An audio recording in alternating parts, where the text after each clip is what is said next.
This is Comic Geek Speak, episode 1554, Pants on the Floor at C2E2 2015. Welcome to the show. I'm Brian Chrisman, also known as Pants.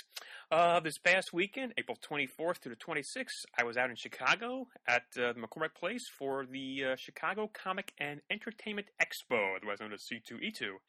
It was my first time out there since 2013, and I really had a good time at the show. Really did. Met a lot of people, caught up with a lot of people I hadn't seen in quite a while.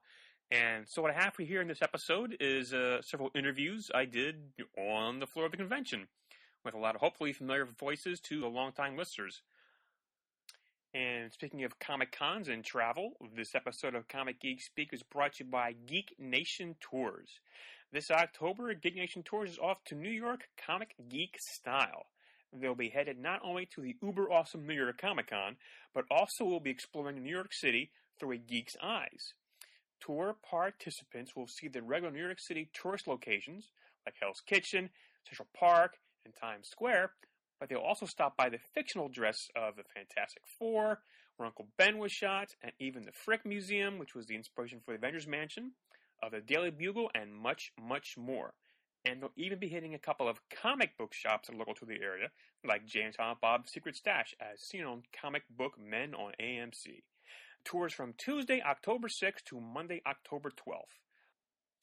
What's included are all accommodations, all transfers, an entry fee to New York Comic Con, of course, Top of the Rock viewing area, New York by foot tour, all taxes, Metro Pass, a welcome dinner, where you never know who may show up to the dinner, a Hell's Kitchen dinner, lunch at the downtown, a farewell dinner, free hotel Wi-Fi, and an exclusive Geek Nation Tours New York Comic Con bowling shirt. So check out their tour for New York Comic Con at geeknationtours.com. And this episode is also brought to you by Scribd. Scribd is like Netflix for comics. With a subscription, you'll get access to more than 10,000 comics from Marvel, IDW Top Shelf, Valiant, Dynamite, Archie, and more. They're the only subscription service that gives you that variety all for one monthly price. And on top of that, you'll also get unlimited access to their huge library of ebooks and audiobooks. More than 1 million titles altogether, all available anytime, anywhere. So head over to scribd.com/comicgeekspeak to get started with a free month. Even more importantly, Scribd makes sure you can find your way to comics and books you're going to love. They've got hundreds of collections curated by their team of editors, and as you read, they'll tailor recommendations for you based on other titles you've loved, or not. So go to scribd.com/comicgeekspeak right now, and they'll set you up with a free month to get started. That's 30 days of unlimited reading, and you'll be supporting this show, so it's a win-win situation. That's scribd.com/comicgeekspeak. All right, well, let's jump right into the interviews on the floor of C2E2. All right, well, we've started recording right now, just so you're aware. Oh, okay. So it's Friday afternoon, day one, C2E2, a Pants on the Floor segment, and who am I sitting here with? Steve Bryant. And you are who again, sir? No. You mean existentially or comic bookily? We've known you for quite some time. Yes. Refresh everybody on who you are, what you do, and why you're here. I'm out of practice with this stuff here. Pants, does anyone actually know why we're here? No. I write and draw a book called Athena Voltaire. It was originally at Ape Entertainment. Now it's at Dark Horse. Yes. And now we're at Dark Horse through the Sequential Pulp imprint. And I am here schlepping copies of the Athena Voltaire Compendium, our hardcover that came out at the beginning of the year, and promoting a Kickstarter campaign. Yes. So that's my day in a nutshell.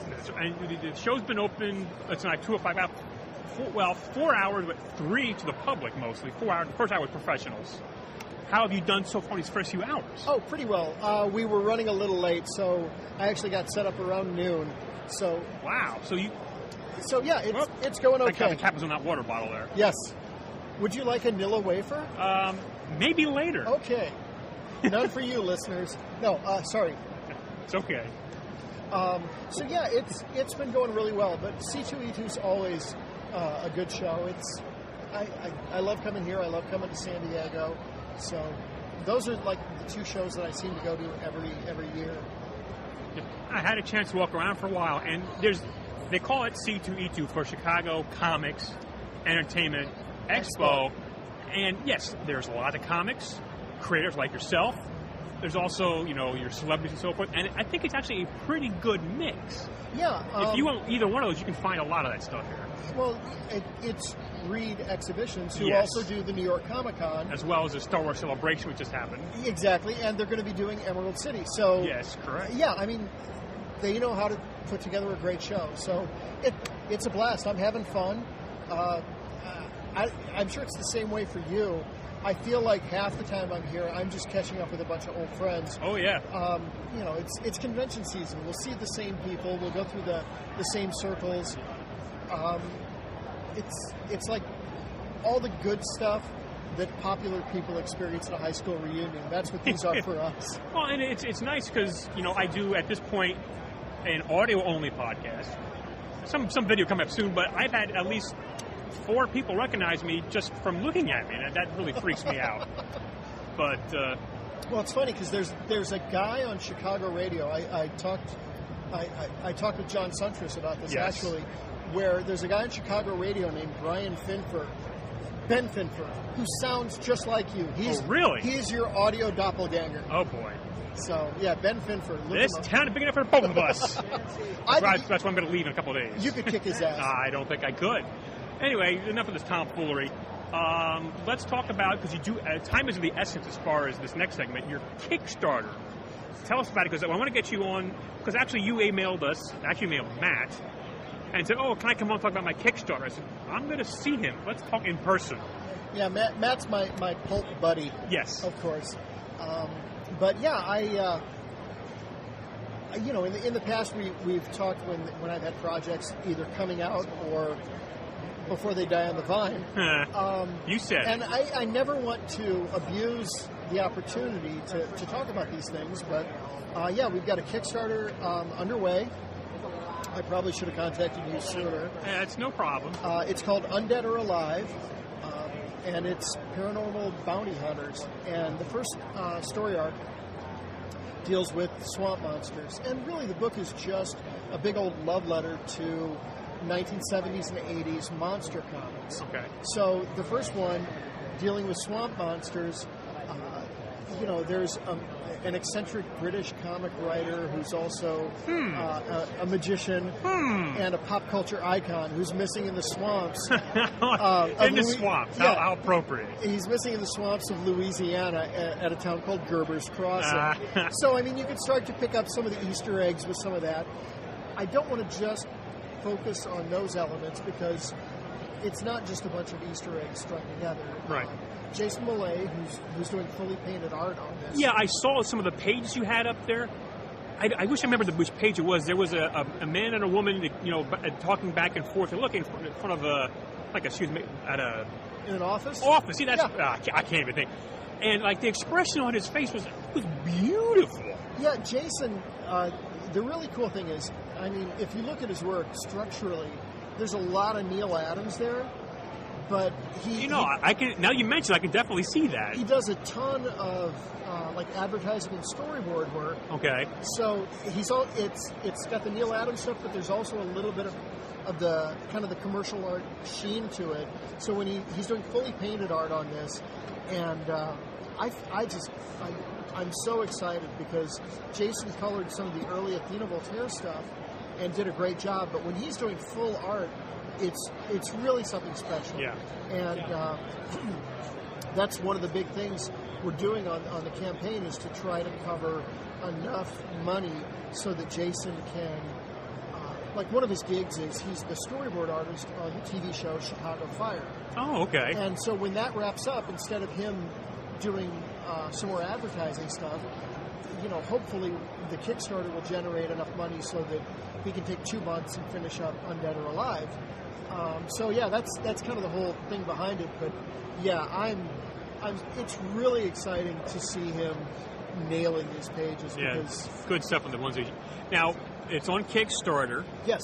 And of course, search for you can search for like Steve Bryant. Search for what do they search for? You can search for Undead or Alive. I guess that's the easiest way, of course. We also have a Bitly. What is it? Oh, I know what that is. The shortened link, right. Which is just bit.ly/undead_kick. Okay. So, gotta get those plugs in. Yeah, bit.ly/undead_kick. So that's kind of the simple way. But yeah, right. You could also go to Kickstarter and just search for Undead or Alive. I'll put the links in the show on the forum page as well. Thank you. And this runs through May. What is the day exactly? I believe it's May 5th. Right. So kind of a short notice, but if you have any interest, please take a look at it because they've got all kinds of rewards. I saw you had a couple. I think Dave Wachter is a contributing artist. Oh my gosh, Dave did the most incredible pinup for us. It's 11 by 17, but he did it landscape format. I'm going to ask him if it's okay to run it as a 2-page spread. Oh, there you go. Book. But every time that I think Dave has leveled up, while I'm in the process of saying Dave has leveled up, he levels up again. The guy is just amazing. But yeah, we've got a pinup from Dave. We have actually Alex Serra, who was on the old that's forums, right. I saw that as well. He's got something. Just an incredible Teen Lantern piece from his run on Legion of Superheroes in the 31st century. And then my pal Jim Heffron from Territory 51, he just did a Kickstarter for something called Gangs of Camelot. He did a really beautiful wash pinup as well. So yeah, we've got those as art rewards, commissions from me, prints and portfolios from me. Again, the idea of this is to generate income for Jason to work on the book. Yes. So most of the art rewards are coming from me because we don't want to just create more work for Jason exactly. instead of doing the book. It defeats the purpose. Exactly. So, but we do have a few things with Jason drawing. You can have a cameo in the book or be killed in the book. Yes. And if you're killed in the book, we're going to have an obit section in the back where you'll have an obituary as well. So, we tried to do some kind of goofy, fun stuff that, people may be able to get into. And, yeah, I really hope it goes through just because it's the kind of genre book that I enjoy. It's, I know that I'm kind of known for the pulp stuff, and this is a step outside that, but, comics are comics. Yes. And we all just love good stories. So that's where I'm at. Very good. So give that a look to see. And Steve, always good to see. Before we go, give a message from Matt at all. Now I want to say something really horrible and crass, but I don't have anything in the chamber. No, I appreciate all you guys. You guys have just been so good to me, and I know we did the whole congratulations thing on social media, but congratulations on 10 kick-ass years. Thank you very much. And it's really fun to see the band back together. It's that great thing as having known people for a decade now, and just checking in every now and again, even if we're not in touch all the time the way the forum used to be. It's still just that's part of the beauty of comics. It's not just the stories, but it's the friendships we all make in this stuff. So happy anniversary, belated. Thank you very much. Good luck with your Kickstarter, and enjoy the rest of the show, sir. Okay, bye. Enjoy those vanilla wafers. All right, so I just finished talking with Steve Bryant, and there's a nice young man came up to talk to him. He knows Steve. He says hi to me, notices my shirt, which is my Letterman shirt. And you used to actually intern for. What is your name again, sir? Hey, my name is Elliot Rahal. I'm a writer for the new Dark Horse ongoing series, The Paybacks, and I've done some other Dark Horse Presents stuff and some back and forth with Valiant. And I was an intern at the Late Show with David Letterman when I was a sophomore in high school, in college. I was going to say high school. College, sorry, I wish high school. College. And I was actually on the program once or twice as the intern who got jumped over by Mark Odgers, I believe his name. Mark Odgers, who's this great acrobat / daredevil who'd come on, and there would be a whole thing where they're like, well, let's have them jump over interns because our value as humans is low, and like he might crash into us. And and my Uncle Bobby co-owns a race car. Yeah, Bobby Rahal. Bobby Rahal. That guy. I've heard of him. Yeah. Rahal Letterman, of course. Yes. So, that's great. Oh, my great. goodness. Well, very nice to meet you. I had no idea that, I've heard the name Rahal, of course.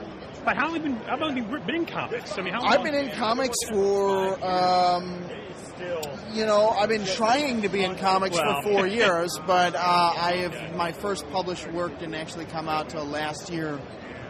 Which was Hunter Quaid, which is a Dark Horse Presents series. Okay. And then I got my ongoing with Donny Cates coming out this September. And I've got some other stuff I'm working on and whatever. And then I did a Valiant thing for Archer and Armstrong number 25. Just a small story. And it's been fun. But, just trying to get more out there. I was an intern at Marvel. That's how I started. That's how we met. Wow. Well, how did you go from interning at Marvel and at Letterman to... Well, Letterman then to Marvel. Oh, okay, Letterman to Marvel. And into tacomics. What were you taking in school? I went to film school. Oh, okay. Yeah, I went to film school. So I went to a writing program at DePaul University in Chicago. Actually, I went back home visiting. Right. And then, from that, I started working local internships like at WGN, and then I expanded out. I'm like, I want to do TV, I want to write. So I did, went to Letterman, and then I got into Marvel, and then I met Donnie, and Donnie and I were interns together. And we became quick friends, and then we both wanted to write comics, and we came up with this idea called Hunter Quaid, and then we chipped in, got it made, pitched it to Dark Horse, they went and put it into DHP, and ever since we've been, doing our thing. That's cool. Now, you just here as a pro, are you set up at a table, doing a signing, or just walking around? No, just walking around, looking for artists, looking at cool stuff. Very nice. I'm so happy to meet you. Yeah, it was great. You saw my shirt, because of course I'm a huge Letterman fan. Yeah, he's the best. He is the best. He's the best. And what? I think Colbert is a very good follow-up to Letterman. I think he's going to put some bite, much-needed bite back into late-night television, which I'm very excited about. And we may have actually met before, because I've been to see an in-person taping of Letterman every year, at least once a year since 1992. That's great. So I may have seen you in 2008. Wow. You remember me, don't you? Yeah, for sure. You're the guy. No, that's fine. That's fine. But that's so cool. That is cool. Well, congratulations. Yeah. Hope your book goes very well. Thank you very much. Thank you so much for the chat. Appreciate it. Absolutely. Enjoy your comics. Cite your uncle for us. Yeah, all right. All right, and we're continuing from Friday afternoon at C2E2. I'm behind the booth of a longtime person we've known, Mr. Brent Schoonover. How are you doing, I'm sir? doing awesome. It's good to see you, and it's good to be back on CGS. So. Yes. I think the first time I remember knowing about your work was back with, I think, Horrorwood. Is that correct? Ape Entertainment. That was again, my first. we just talked to Steve Bryant about the Ape Entertainment. Yeah. We were. I just had a recent conversation about all the books that were from Speakeasy that ended up going over to Ape, and kind of how the talent influx from that, and the people that are still around doing stuff, and it's pretty crazy. It's like that should not be 10 years ago already, but it is kind of. So time is flying by. So, but it's fond memories for sure. So, but yeah. And I'm seeing your name pop up a lot more now. Yeah. Right in front of you, I see, of course, Batman 66 with Egghead. Yeah. And I just finished, there's a new one that digitally came up this week with Solomon Grundy. So. Oh, I did see it. Yeah. Now, on one of the panels there, I think it might have been the last panel, it looked to me, it was like a graveyard. Was that an homage to the Aurora Batman model? Absolutely. Jeff Parker put that in the script and said... so it's actually in the script? It was in the script. Oh, that's awesome. He wanted to hit it, and so I was like, we're cool with doing this, right? And he's like, yeah, we totally want to do it. Because it fit that image fit the script so well. I saw that. We did put appropriate, like if you look at some of the tombstones in there, especially in the digital version where they kind of go in and out, you'll notice that we put a lot of the old artists and stuff like that. So, cool. So yeah, I made sure to like whoever the artists were and stuff that.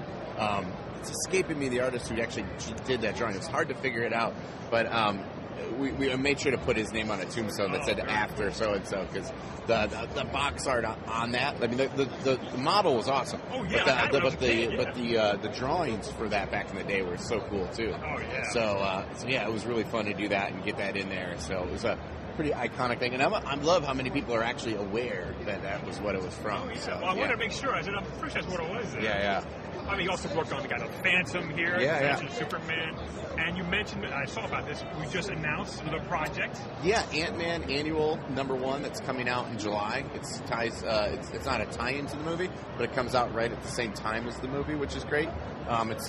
It's Nick Spencer's series that is out right now. It's still in that world, but it kind of ties in really nicely with the movie. Hank Pym is going to be in it, so he's going to be teaming up with Scott Lang. So, yeah, I'm pretty stoked that, it's perfect time. It's a super fun, character right now, and I mean, the visual element to get to draw is going to be a blast.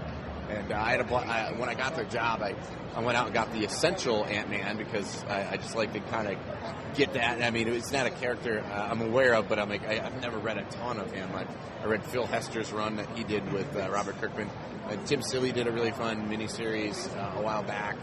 And so yeah, I went and it's just like, man, those old ones are so fun. So I think we're going to get a little bit of that with Hank Pym being in there. But yeah, I'm really stoked to get going on it. I just love seeing your name pop up. Yeah. And now you're doing an awesome commission right here. Yeah, I'm doing Starro from He-Man. This is a jam piece.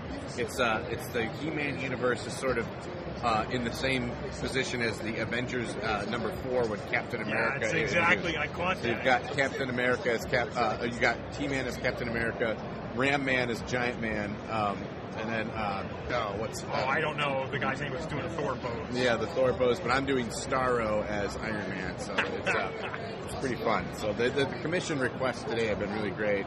C2E2, it's my favorite city, and it's probably up there as one of my favorite conventions. So I missed it last year because our daughter Millie was born, so it's awesome to be back. Oh, and speaking of your family, of course, daughter Millie and Josie's your other daughter, and I love seeing your pictures.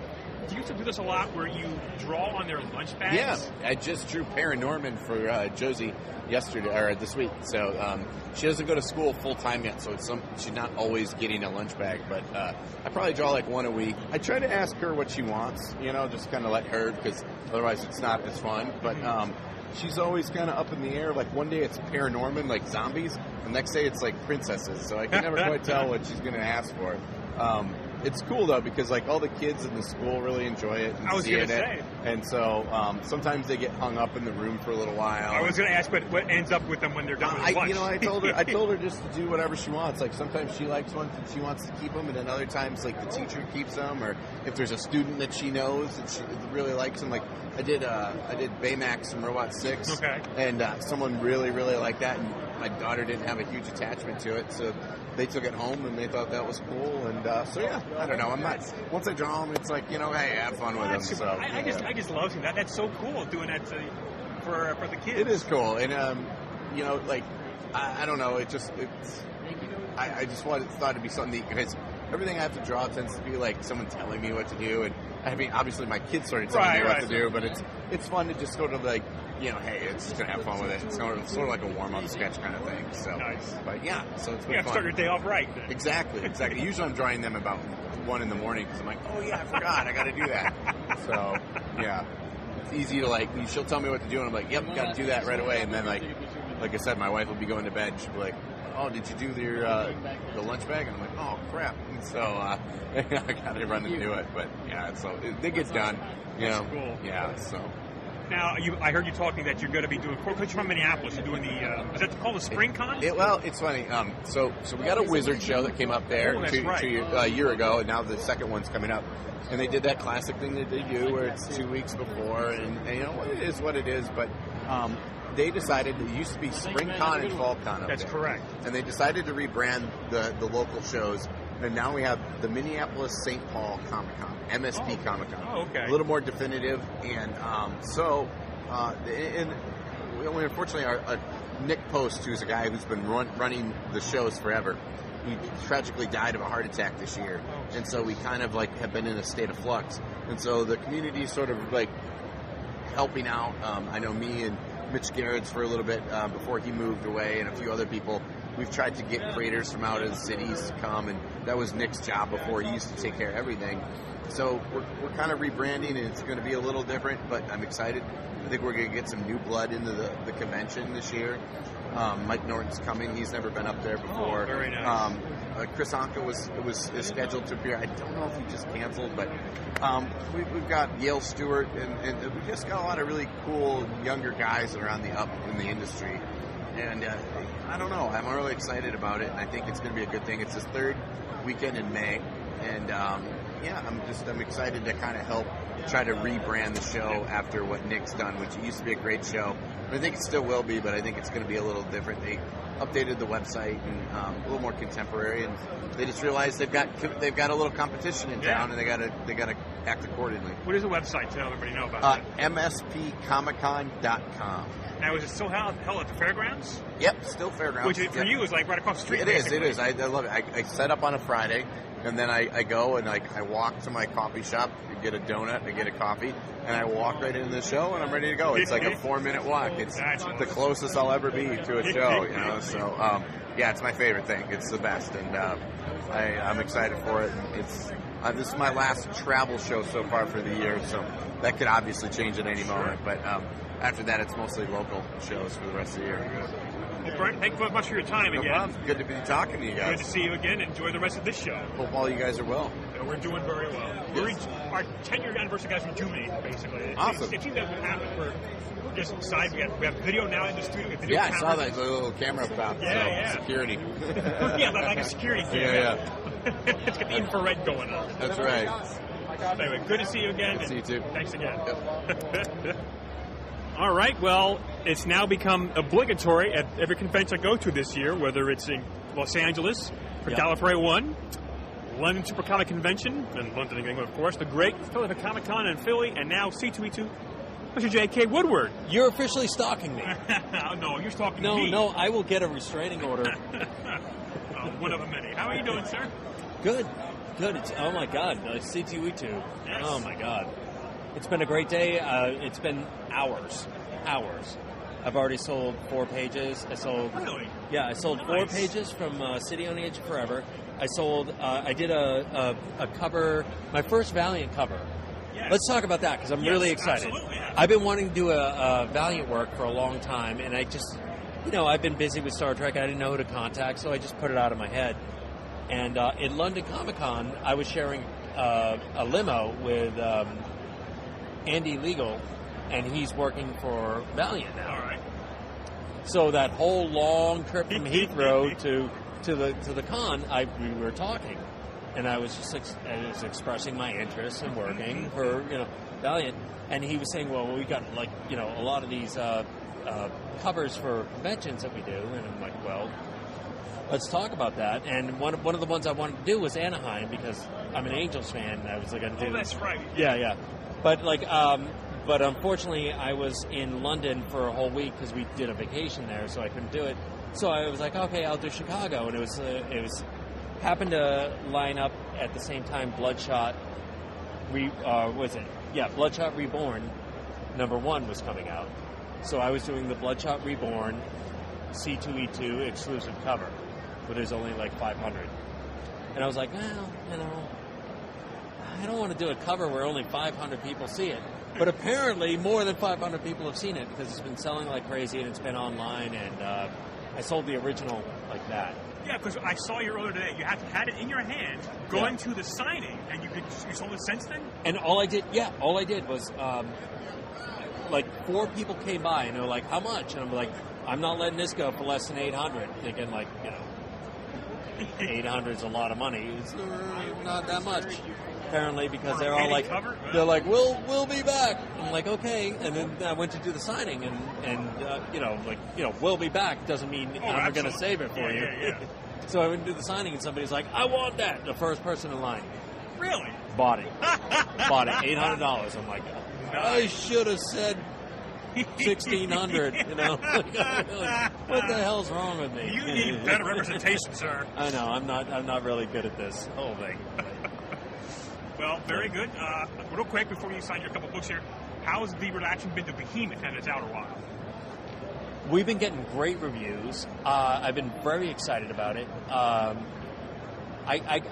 didn't expect the enthusiasm we've been getting. There's been a lot of reviews from websites, and a lot of podcasts that I haven't contacted have been talking about it. Nice. And saying good things, and I'm not used to people saying good things because I'm used to Star Trek fans. Like, you didn't do Kirk right, or, But I feel like I've entered into a new realm where before I was doing mostly sci-fi comics. Even with Fallen Angel, it was kind of like sci-fi comics. It wasn't.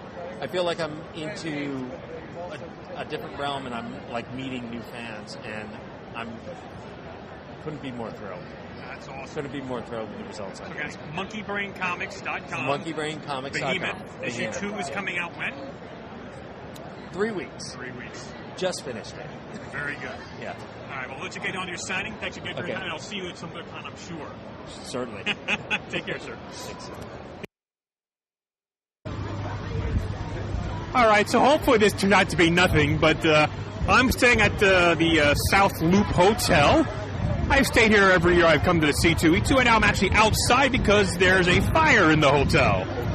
So I was on the 5th floor, the top floor, so I made it all the way down. I'm fine.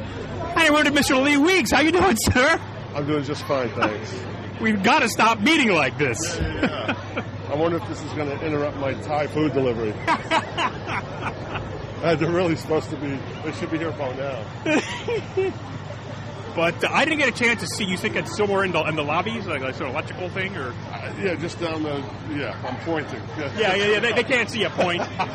Oh wait, that's right. You don't have the cameras here, but you could see and smell the smoke. Well, I could smell it. Yeah, they make sure everybody got out. It was, it's definitely there. Yeah. I've heard of other people staying in hotels, other kinds of people that like pull the fire alarm as a prank. It's like, I'm going to take any chances, and luckily, I got out in time, but it isn't. That happened in Toronto 2 years ago. I was up there for a Fan Expo or the other one by the same people. I don't remember which of the two it was. And at 3 in the morning. Oh boy! So we were just sitting right now it's like 10 o'clock. Well, 10 of 10 at night. So up in Toronto, it wasn't raining, and I just sat out and had a nice chat with Jeff Darrow. I saw the 91-year-old Stan Lee come out of the. Man! Everybody had to. Well, yeah, absolutely. Yeah, but it was a. And I remember it happened in the mid-'90s. One of the times, the first time I was at Pittsburgh Comic Con. Somebody pulled. Yeah, I heard about that at Pittsburgh as well. Might have been in one of those, or nearby one of those. Yeah. So anyway, but I'm sure it'll all be fine. Doesn't seem to be too much of a mad rush to get in there. They understand it's, but obviously safety first. I just wish I had grabbed my portfolio or something. Well, I decided what to grab. It's like, well, I had my phone, I have my wallet, and I have my backpack just because it has my keys in it. I left my suitcase up there. It's closed. It's only closed, so and comic books. I put a lot of comics, but I wanted to get out of there. I was on the elevator. I had stopped it coming down from the 5th floor because the elevator. I got on in the 3rd, went up to the 5th because it's only the one elevator. Right. And on the way down, it opened up at my floor again, the 3rd or the 4th, and I went to push the door close button. Uh-huh. And I don't normally do that. But I pushed it, and that's when the alarm sounded. I'm like, oh man. Oh, you did it! I should have pushed the button. Well, maybe it was because I didn't realize it was a hotel-wide alarm. I thought I just did something wrong and pushed the. I'm sure it wasn't your fault. No. Unless there's an electrical. You got the magic touch. Yeah. Well, so while we're at it, how are you? How was your show been for the first day? It was actually very good. Well, that's good. It was great. Yeah, really enjoyed all the encounters. just always meet such interesting people. And it seems like the demographics, obviously, I mean, I'm overstating the obvious, we just get broader and broader at these things. Well, whatever. Just had a nice conversation with a thoracic surgeon for about 20 minutes. Really? All right, wait, let's get back to your phone call there, Lee. So we'll stop it for now. Again, I'll come back later to let you know how everything turned out. So this is Pants signing off. All right, so I'm back in my room. It was only about a 40-minute wait to go outside. Everything seems to be fine in the hotel. It's a little scary initially when you're not sure what's going on, but, everybody's fine. And Lee Weeks to get his food delivery while we were waiting outside to come back in the hotel. So, that was interesting. All right, so I will probably talk to you again on Saturday. Day 1 of C2E2 is over. I had a very nice time. This is a really, from my humble opinion, a very well-run convention. Everything seemed to run pretty smoothly. I like how they had it separated. You have a huge artist alley. Lots and lots of exhibitors. They have a very good selection of back-issue dealers, which I had also a very good selection of comics there. I bought a few comics. I'll maybe mention that later on. Anything else you could look for, toys. They've got celebrity autographs. So, good first day. Looking forward to a good second day on Saturday, and I'll check back with you later. All right, it's Saturday morning before the opening of the floodgates here. Another Pants on the Floor with Katie Cook. Good morning, Katie. Good morning. How are you doing? I'm doing very well. It's been a very long few weeks. Yes, so today is Saturday, April 25th. Yes. Tell us how your April's gone. I have been home for one day this month. I was in Anaheim for Star Wars Celebration last weekend, and I flew home from that. I was home for one day, and then I drove here to Chicago. But before that, I was at MegaCon, and I flew directly from Orlando to Anaheim for Star Wars Celebration, and it's been a whirlwind. I'm slightly underprepared for this show. But at least you didn't have to, fly here. You can drive here and take your leisure there. Yeah, my poor assistant, I kind of just rolled up to her house when I felt like it. I was like, let's drive to Chicago. It's fine. So how's your C2E2 been so far? Great. It's I love this show. The show's always been good to me as far as the staff. And, the show itself has got a great energy and a lot of people. And, so I'm a big fan. Nice corner booth here? I do. I have the first table of Artist Alley. It's prime real estate. It's exciting. Take that your spot. So I'm curious, how was the Star Wars celebration? Because I'm an okay Star Wars fan, but I know you're an uber Star Wars fan. How was it to be there? And did you get it? Now, I didn't see the trailer because I'm not about trailers, but what were your thoughts on being there and the trailer and everything? For me, it's even if I wasn't there, participating as an exhibitor, I probably would have gone as a guest because of all the new Star Wars stuff coming out. Mm-hmm. And it was so exciting to be in the thick of things with new Star Wars coming out. And I did not wait in the line to see the trailer with everybody, but they were broadcasting it in the hall. Oh, yeah? So, on the other side of the wall, I could hear everyone's reaction to it as we were watching it. And, the trailer exudes this really amazing, nostalgia of old school Star Wars. And, to be there with, 60,000 of your closest Star Wars fan friends, experiencing it and, just getting really excited about, a genre and a license that you love was really great. And they had an exhibit upstairs, which was props from the new movie. And, and people are really, really, really excited. And that was a great part of it because it was just, it was the excitement of something new. Mm-hmm. It was a bonding experience for all nerds. That's right. And now, when I saw you were in Orlando and also in Anaheim, you're also a big Disney fan. Yes. You hit Disney World and Disneyland on both of these trips? Yeah, I hit Disney World and Disneyland basically within 24 hours of each other, which was really amazing. But yeah, I spent 2 days in Disney World and then also the Harry Potter expansion. Oh, that's right. I had to go. And while I was down there, I got a tour of Disney costuming. behind the scenes and got to see where they make all the costumes for the parks and the cruise lines. I did see a photo of you in California. Who was that gentleman? Did he help design some of the ride? Oh, yeah. Yeah, It's Bob is one of the original Imagineers for the park, and he designed the Haunted Mansion. That's right. And the monorail and things like that. And this guy was just sitting in Napa Rose, and my friend Brody, who's a big Haunted Mansion buff, like ran when he saw him. And the dude was wearing his giant Disney Legends medal around his neck. And Brody sent him over a drink, and just be like, oh my God, It's him. It's him. And he ended up coming over and like, no one's ever sent me a drink before. And so he ended up talking to us for a while. So it was really amazing. I also loved seeing your little hiding things you were doing for parks as well. Tell us about that. Yeah, it's both parks. I hid little pieces of artwork in the different stores in the park, and I posted kind of a location. And, like a scavenger hunt. Yeah, and some of them were gone within minutes. I heard. Oh my God, it was so funny. And there was one, I hid the Haunted Mansion one in the little store kind of outside of Pirates of the Caribbean. And I stood there and I was like, I'm going to watch somebody hide. And I'm like 20 seconds after I posted, like trying to find a good hiding spot in this store. And this guy comes bolting in from the restaurant and he looks straight at me and no, hi. I just get a, where is it? And I went, what? And I was like, oh God, it's under the placemats. And he goes running around the store, and I finally, we take pity on him and try and point him where it is. And it was already gone. Someone had already taken it. So I let him pick a different one from the envelopes I had in my bag. But it was just that kind of really oh God, people were paying attention to this. And is this the same time we then wrote a script? He did. Yeah. Oh, it actually transpired. Yeah, because he was so, he felt so bad about being so awkward around me.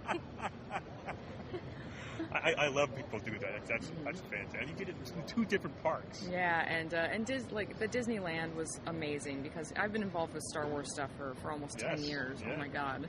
I've known you guys for almost that long. Exactly. Oh God. And because it was right after Star Wars Celebration, I was walking through the park and I was getting, hey, Kate, and all of these people saying hi to me, and I felt a little bit taller that day. And yeah. I see you even left early on Sunday to go to the park. I did. I sold out of my print. Yeah, but it's on Friday at 2:00. Acme sold all 250 of the limited edition prints that I did. So it was just waiting for people to pick them up. Mm-hmm.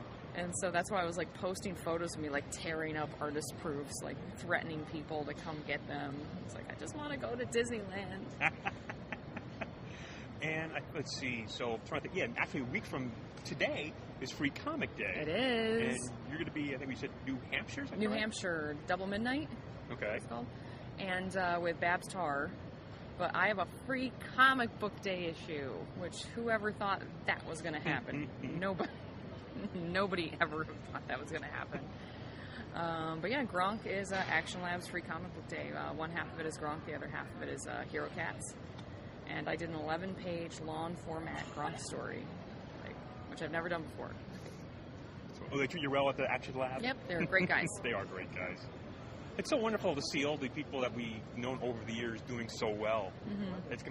Like I said, it's been almost 10 years since we've known you. And of course, you've been around before that, but I'm very happy to know you and see your wonderful success. It's been super fun, and hopefully it only gets better.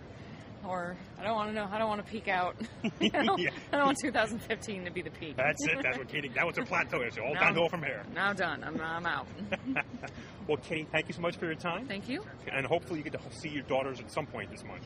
Monday I get to see them. How do they know what you do?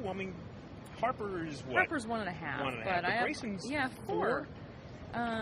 She kind of gets it, and it's, I try and tell her that a lot of the stuff that she really likes, like ponies and this stuff, is Mommy works on that. And so she's like, So she doesn't really get that I make that. There's a concept that she doesn't get. But there's a little boy at her daycare that wears a Spider-Man shirt all the time, my mom. And she just goes, my mommy works on Spider-Man. Oh, gotta love the kids. So she's my my sounding board for things. So keeping you grounded. yeah. Excellent. Well, Katie, again, thank you so much. Enjoy the rest of the show. Thank y'all. All right. All right. Well, Saturday's not over, but my Saturday is. I'm heading down to dinner at the Miller's Pub. Visited a couple years ago, recommended by John Suntress, so I'm heading back there again with Mr. Chris Capriglione and family. How you doing?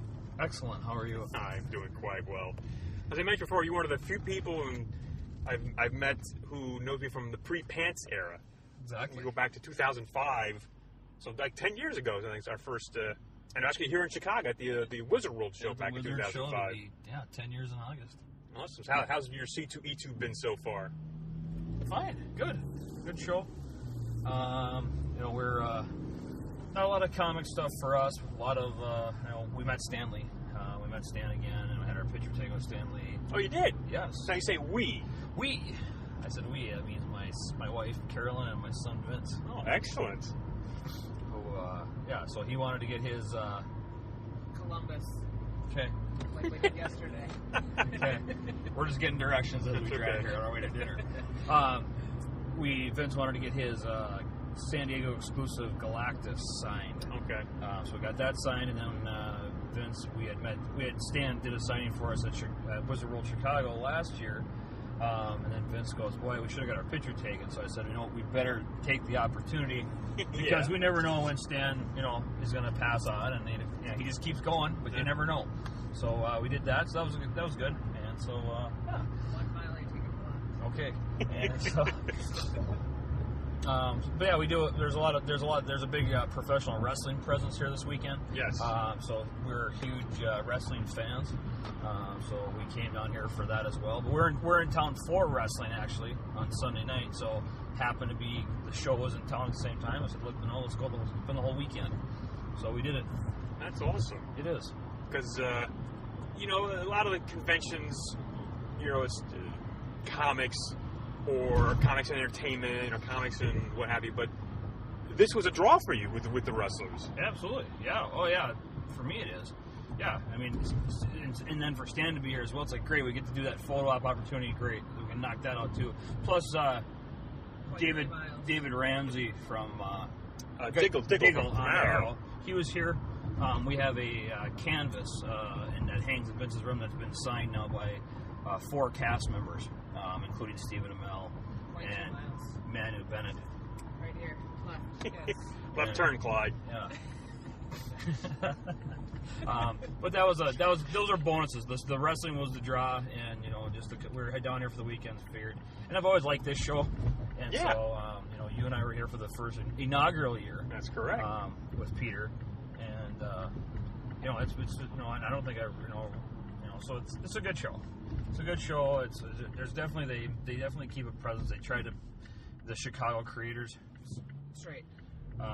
They try to get the Chicago creators here like Jill Thompson and all those guys here, and Scotty Young, and so a lot of Midwest people. They try to keep it local, but they do a great job, and the show keeps getting bigger. And obviously today was an example of that. There was a lot of people on the floor. Oh yes.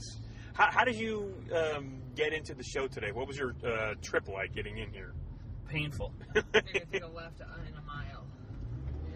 It was painful because we're staying in Schaumburg, which is outside near Rosemont, where if people are familiar, that's where the Wizard World show is. Right, and that's also where the venues are going on Sunday. Yeah, anyway. Exactly. So we're staying up that way. Plus, got a really good rate at a Hyatt hotel up there. But,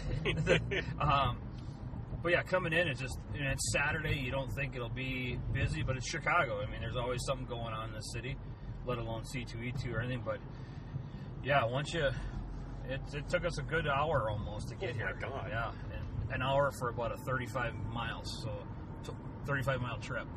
And it was there was a lot of delays. A lot of 4 little words. I try to keep those reserved with Vince in the car. That's true. Like, how about darn? Yeah, nuts. Or a lot of you got to be kidding me. Okay. But yeah, it's it is what it is. It's Chicago. What are you gonna do? Now, of course, you're based up in Minnesota. Yes. And we spoke last year when we were up at the Spring Con in Minnesota and talked to Brent Schoonover, and they're doing a little changes this year. Yeah. And they also have a Wizard World show, I believe, 2 weeks before Next weekend. Yeah, so it's next weekend. It's Free Comic Book Day weekend. Oh, they did it last year also on the same weekend, which to me is, I don't know. Yeah, I was going to ask you, do you have a dog in this race at all, or? We're going to take a left on Monroe, 0.3 miles. Okay, after we take a left on Monroe here. I don't like it. This is not Monroe. Oh, it's you're Jackson. Right. Hey, thanks. You're welcome. I'm glad one of us is paying attention to the road. Jiminy gods. I'm focusing on the car in front of me. I don't like it. I think it looks bad in my opinion. But because here you are, I'm a proponent of the Wizard show in Chicago, but I just think having that show on Free Comic Day weekend, I don't think there should be any cons on Free Comic weekend, because your biggest day of a con is Saturday. Well, that's Free Comic Book Day. That's when people go into comic book stores. Yes. I don't understand why do you put a show going on in any city? I don't care if it's Minneapolis, Chicago, wherever. But you draw those people away from the people that's the retailers. The retailers of this industry that keep the blood going. And how do you get people in the new store to read about Convergence and the Free Comic Book of Secret Wars coming up? To get those people jazzed for the next thing. So I don't know. I don't understand it. I don't understand the logic. But are you going to either of the shows? No. Well, we went last year on the Sunday. I just wanted to check it out. I wanted to see what kind of presence there was. Mm-hmm. And I don't know if Minneapolis is a big enough draw for a Wizard show, because to bring in the names they want to bring in. Mm-hmm. We won't go this year. There's no one there for really us there to meet. What books are you reading right now? Very, very little. Okay. I'm behind on Batman, but Batman's been my one constant. I saw you had a bunch of books to get Scott Snyder sign them. I've stayed away from Scott's line so far. Well, yeah, I'm going to try tomorrow. He's signing a couple times tomorrow, I believe. Whoops. This is left on Monroe. Yeah, but it's a red light. Well, I realize that now, but I'm just saying. See, now it's green. Now there's cars coming. Oh, it is green. But there's cars coming. Wow. They're not coming that fast. No, they're not. Just Batman. I keep a pulse on it. I review Bleeding Cool all the time. I did read Original Sin of Marvel's. Okay. Which I thought was awesome. Mm-hmm. And we had a chance to meet Jason Aaron. I have read the first three issues of Star Wars. We're gonna take a right in 800 feet. Great, thanks. Michigan Avenue. And so I've really enjoyed Star Wars from what I've read. So I thought that was pretty cool to read that. Yeah. But that's about it. New comic. I don't buy a lot of new comics. I really don't. And they're just so expensive nowadays too. Yeah. I don't care if you're buying them from DCBS or whoever. They're still, even from DCBS, you're still paying $250 maybe. I don't know. You tell me. You probably buy. Well, $239, 40% discount off of $399 books. You're the guy who knows those things. I'm the goods. You are the goods. I've always told you that. Yes, yeah. But yeah, that's about it. I just love Batman. I love what Snyder and Capullo have done. And it's such a big run too. You're talking 40 issues now, and to see it's going to be interesting to see what happens with Convergence with DC. I might jump on some of that new stuff, but we'll see. Okay. Well, I don't want to get involved in another mishap here with the road, so I'll cut it off now. Thank you for your time. Well, you never know. You never know. It would make for fascinating podcasting. It would, wouldn't it? Get that on audio. That'd be excellent. I almost got in an accident at the Canadian border with Peter a couple of years ago. We don't have a repeat of that. So, thank you again. Thank you. Always good to see you, sir, and we'll see you in the funny papers. Okay. I don't know. This will be edited out too. All right. Bye. Goodbye. All right, it's Sunday afternoon. C2E2 is winding down, and I have just left McCormick Place, and I'm making my way back home after another fun convention trip. I wasn't at the C2E2 last year, 2014, but I'm happy I came out this year. This was a really fun con. Got to catch up with a lot of people I haven't seen in quite a while, some of who you heard me interview here on this episode. Some who I just happen to have nice chats with. Did some shopping. I won't lie to you. I did some shopping. And again, just a fun atmosphere. I think this is one of the better big cons you'll find for everything. Artists, back issues, celebrities, what have you. So, obviously, if you're in the area, I would highly recommend checking out C2E2 next year in 2016. But now, as I cross the street here before I get hit, I'm going to get my list out and sort of give the shout-out list for those who happen to track me down this week. And yeah, I apologize for those who actually wanted to say hi to me. I didn't really have a spot where I was going to be, so I just was wandering around, and actually a lot of folks did find me. So thank you for taking time to stop and say hi. Let's see, I met Turner Fan 77, Rich Lozano, Nick, who goes by Turtle Boy on the forums. Someday hopefully he will be Turtle Man.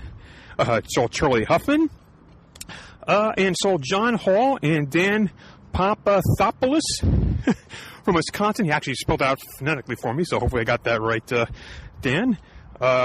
Dave Kane was here, and he actually was dressed up as the 7th Doctor, Sylvester McCoy, and actually I think he even got a photo with Sylvester McCoy, so that's pretty cool. Jason Passon from Got Comics, remember me from here a few years ago. David Byer, and let's see, go on to page 2 here. Oh, we ran into Zach Cruzy and Ben Teed. Good luck, Zach, with your doctorate going up into Michigan. And Saturday morning was just downstairs, and artist Michael Dooney stopped by for a chat. He actually listened to our show, so thank you for that. Michael, we had a nice long chat about conventions and everything in the show. So if you're at a con where he's at, do me a favor and stop by and see him. He really does fantastic work. Oh, and ran into Ryan Bravo, who's actually from Chicago area here, and actually now works for Reed.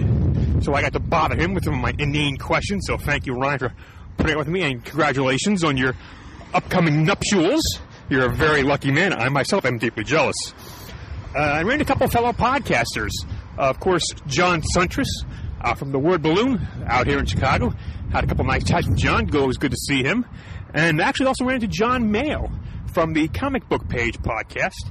He happened to join me today at the Silver Age trivia panel that I went to with Mark Waid, which was a lot of fun. If you ever be at I think it's actually only really here at the Chicago cons they do it with Mark Waid, where they have Craig Shutt, known as Mr. Silver Age from the old bygone days of Comic Buyer's Guide. He runs the trivia panel where it's Mark Waid versus the fans. And they had four fans who I think have been around a while at these panels, and they had trivia questions all about the Silver Age. And that was a lot. I knew some of them, not all of them. But of course, Mark Waid did a little bit of showing off, which is to be expected. He knows a lot more than anyone should about the Silver Age. But after the regular rounds, Mark Waid actually was losing to the fans. Well, they had the lightning round, and Mark Waid caught up and won. And when they announced the final score, he had won, he raised his hand and said, "Yay!" fell out of his chair, fell off the stage, and onto the floor. A little of a scary moment. We thought he actually was hurt, but he kept saying, "Oh, no, I'm fine. So hopefully he is fine, because he wasn't at his booth afterwards, left early. So I hope you're okay, Mark, and congratulations. Oh, and also forgot to mention, I ran into Jose Capetillo, who actually helped drive me and Peter around. I think one of the last times we were out here, some of the local area shops. So good to see Jose again.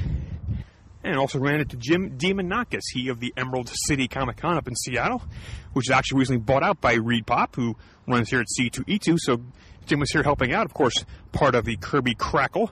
So always good to see Jim. Always good to see everybody. So thank you, everybody who stopped by to say hi, as I said, and for chatting for me. So this is Pants. I'm signing off here from Chicago. And this episode of Comic Geek Speak was brought to you by Geek Nation Tours. Go to geeknationtours.com to check out their vacation package for the upcoming New York Comic Con this October. And also, this episode is brought to you by Scribd. Go to scribd.com/comicgeekspeak to get a free 1-month trial. Visit our website. We're at comicgeekspeak.com. To leave us an email, we're comicgeekspeak@gmail.com. To leave us a voicemail, number is 267-702-6642. You can follow us on Twitter, like us on Facebook. We're at Comic Geek Speak. You can join in the conversation at thecomicforums.com. Talk back about this episode, as well as many others.